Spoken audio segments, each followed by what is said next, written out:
Hola, mi nombre es Elsa Tomás Tokajigao, soy profesora de la Pontificia Universidad Católica del Perú y el día de hoy voy a hablar sobre bioarqueología. La bioarqueología es parte de las ciencias antropológicas, una rama del conocimiento tan amplia que requiere varias subdisciplinas, entre las cuales tenemos la antropología social o cultural, la arqueología, que se ocupa del estudio de la cultura material de pueblos que no dejaron escritura con la finalidad de conocerlos, y la bioantropología o antropología biológica o antropología física, que se ocupa del estudio de la parte biológica del ser humano. Y esta rama se divide además en varias disciplinas. Por ejemplo, hay bioantropólogos que estudian los fósiles de nuestros ancestros no humanos para tratar de entender cómo evolucionamos y llegamos a ser lo que somos. La más o menos joven disciplina de la antropología forense y la bioarqueología, de la que nos vamos a ocupar el día de hoy, que lo que hace es estudiar momias y esqueletos de personas que vivieron en el pasado con la finalidad de tratar de entender las sociedades en las que estas personas se desarrollaron. La bioarqueología es un tipo de estudio antiguo en el Perú. La primera persona que habló de esta necesidad de estudiar los restos humanos arqueológicos fue el doctor Pedro Weiss, quien acuñó el término de osteología cultural. Él trabajó junto con Tello en los años 50, 60, pero el término de bioarqueología se empezó a utilizar recién a mediados de los años 70 del siglo pasado, y entre los exponentes actuales de esta disciplina tenemos a Sonia Guillén, a John Verano, a Jane Dijkstra, que es una de las mejores del mundo, pero que ha realizado muchísimos estudios en el Perú precisamente por la gran riqueza arqueológica que tenemos. Y bueno, en cuanto a los métodos, los bioarqueólogos trabajamos desde el inicio de las investigaciones arqueológicas, planteando preguntas, proponiendo estrategias para recuperar mejor la información arqueológica. En el laboratorio analizamos los restos humanos, utilizamos técnicas, diversas técnicas, por ejemplo, imágenes médicas como radiografías y tomografías, métodos de última generación como imágenes 3D y realidad aumentada. También, por supuesto, métodos biomoleculares como el estudio del ADN y de los isótopos estables. Los aportes de la bioarqueología a los estudios arqueológicos en el Perú son muy amplios. No podríamos hacer un resumen de todos ellos en una sola presentación como esta, así que vamos a poner dos ejemplos. Los estudios que se han hecho en los restos humanos más antiguos encontrados en el Perú, los de Lauricocha, y estudios emblemáticos en los restos humanos más recientes de nuestra historia prehispánica, los que fueron encontrados en Machu Picchu. Empezando por Lauricocha, estos huesos fueron encontrados en los años 60. Acá tenemos un dibujo de su descubridor Augusto Kardich, que publicó esto en el año 64. Podemos ver el fondo de la cueva. La entrada de la cueva estaría más o menos por aquí, no era una cueva muy profunda, y se reportaron 11 esqueletos humanos que no estaban muy bien preservados, no estaban completos. Sin embargo, lo importante de este hallazgo fue que por primera vez en la arqueología peruana se utilizó el método del radiocarbono para fechar hallazgos arqueológicos. En este caso se tomaron sedimentos de la cueva y los resultados del fechado dijeron 9.500 años antes de Cristo. Otro hallazgo que se reportó en ese momento fue el de un cráneo deformado, que vendría a ser, según lo que se publicó en ese momento, el cráneo deformado más antiguo que se hubiera encontrado en territorio peruano.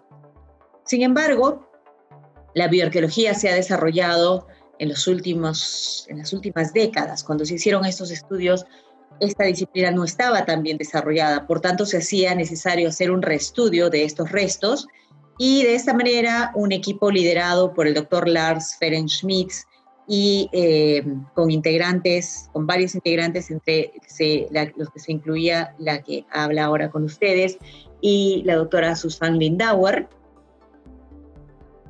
tuvimos acceso a los esqueletos que se encuentran almacenados en el Museo Nacional de Arqueología, Antropología e Historia del Perú.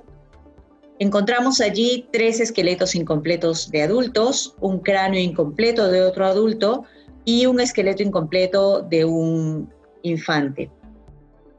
Lo primero que se hizo fue fechar los huesos de estos esqueletos, encontrándose que no eran tan antiguos como se había pensado inicialmente. Los más antiguos, el número 1 y el número 9, iban más o menos entre los 6.500 y 6.800 años antes de Cristo, y el más reciente, la Auricocha 6, fue enterrado en esta cueva ya durante el periodo formativo, más o menos en el año 1500 antes de Cristo.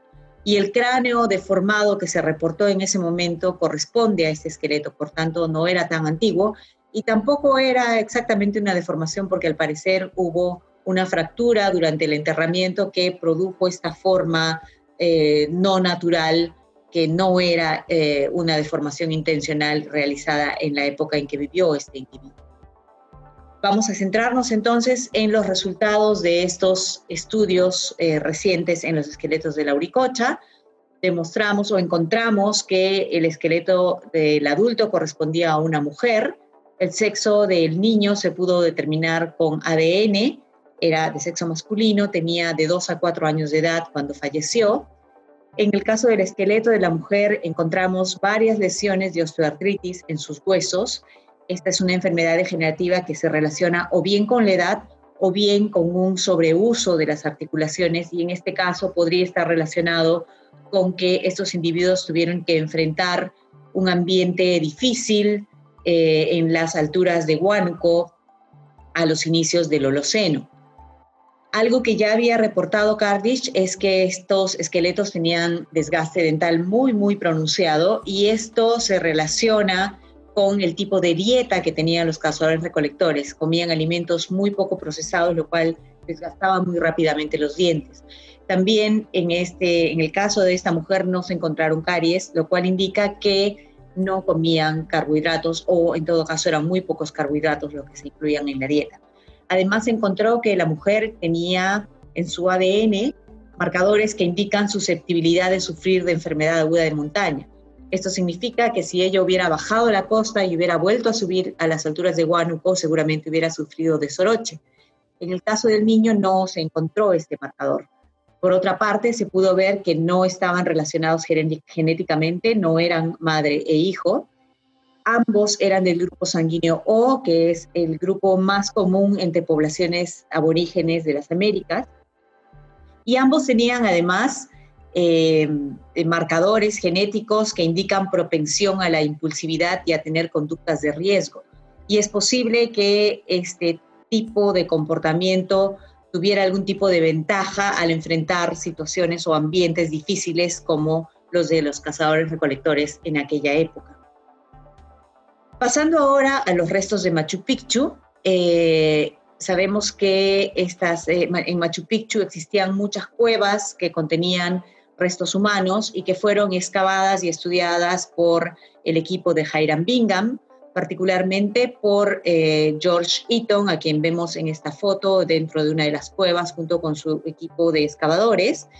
Eaton publicó los resultados de sus investigaciones en 1916, y lo primero que saltó a la vista es su mención a que había un altísimo porcentaje de esqueletos femeninos en Machu Picchu, lo que creó el mito de que Machu Picchu habría sido el lugar donde vivían las vírgenes del sol. También dijo que habían evidencias de que los habitantes de Machu Picchu habían venido de diferentes lugares del territorio incaico, y reportó además una alta frecuencia de sífilis. De nuevo, tratándose de una investigación antigua, nos preguntábamos si es que se trataba de hallazgos reales o había algo que reajustar con los nuevos métodos desarrollados por la bioarqueología. Y este nuevo estudio estuvo a cargo de John Verano y de Bethany Turner. Ellos estudiaron estos esqueletos en el año 2003, y lo que encontraron fue lo siguiente. John Verano hizo un análisis muy detallado de los huesos pélvicos de estos esqueletos. La pelvis es la parte del esqueleto humano que muestra mayor dimorfismo, es decir, es muy diferente entre hombres y mujeres. Y lo que él encontró es que había muchos más hombres de los que había podido identificar Eaton. Por otra parte, encontró que había en Machu Picchu personas de todas las edades, desde un feto hasta personas de la tercera edad, y corroboró que estas personas venían de lugares muy distintos en el territorio incaico. Esto se vio a partir de la forma de los cráneos. Como sabemos, en época prehispánica, los padres, las madres, tenían la costumbre de ponerles a sus bebés unas tablillas y unas almohadillas presionando distintas partes del cráneo para darles formas particulares que estaban relacionadas con la etnia de procedencia, la zona de procedencia, eran marcadores de identidad. Entonces, como en Machu Picchu se ha encontrado una variedad tan amplia de formas craneales, se concluye que la gente que vivía y que llegó a Machu Picchu y que fue enterrada en Machu Picchu había venido de distintos lugares en el territorio incaico. Esto se corroboró también con el estudio químico de los huesos. Nuestros huesos se forman con marcadores químicos de la comida que consumimos en determinados momentos de nuestra vida. Y hay huesos que se forman cuando somos niños y nunca cambian, estos son los dientes, y el resto del esqueleto sí se va renovando a lo largo de nuestra vida. Entonces, en esta imagen podemos ver cómo los marcadores químicos de los dientes de las personas que fueron enterradas en Machu Picchu son mucho más variados que los marcadores que se encuentran en los huesos. Esto indica que la gente que fue enterrada en Machu Picchu nació y creció en diferentes lugares y luego vino a Machu Picchu, en donde su dieta se uniformizó, estuvo principalmente basada en el maíz. Esto nuevamente corrobora que la gente que fue enterrada en Machu Picchu, además de ser muy variada en cuanto a sexo y edad, están representados ambos sexos y todas las edades, venía de distintos lugares.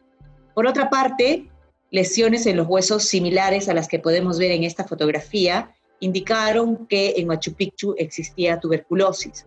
Existían también otras infecciones como osteomielitis, pero no se reportaron o no se encontraron todos estos casos de sífilis que había reportado Eaton. Al parecer fue un diagnóstico equivocado. Otras cosas que se han encontrado en los esqueletos de Machu Picchu es baja frecuencia de traumatismos que podrían indicar violencia, ni un solo caso de trepanaciones craneales y en general esqueletos poco robustos. Toda esta información en conjunto indica que las personas que fueron enterradas en las cuevas de Machu Picchu eran personas que habían sido traídas de distintos lugares para ser servidores domésticos de la élite que residía en Machu Picchu. Para finalizar, ¿qué cosa encontramos en los museos? ¿Qué tipos de restos humanos encontramos en los museos? En general, es difícil encontrar restos humanos en museos en todo el mundo, porque hay una fuerte discusión respecto a si es ético o no lo es la exhibición de restos de lo que fueron personas. En el caso peruano, sí exhibimos restos humanos de esta manera, como los malquis que fueron en algún momento. En época prehispánica, los cuerpos de las personas fallecidas eran alimentados, eran cambiados de ropa cada cierto tiempo, los sacaban en procesión en determinadas fechas, entonces eran venerados como ancestros. Cuando vayas al museo, seguramente vas a encontrar exhibiciones de momias como esta en su versión de ancestro venerado. También se exhiben restos humanos con el propósito de explicar mejor ciertas prácticas culturales como la modificación intencional de la forma del cráneo o las trepanaciones o el convertir cráneos o cabezas en cráneos trofeo. Entonces, ese es el tipo de información que vas a encontrar relacionada con restos humanos en los museos. Y bueno, eso es todo. Espero que hayas encontrado información interesante en este pequeño programa. Muchas gracias.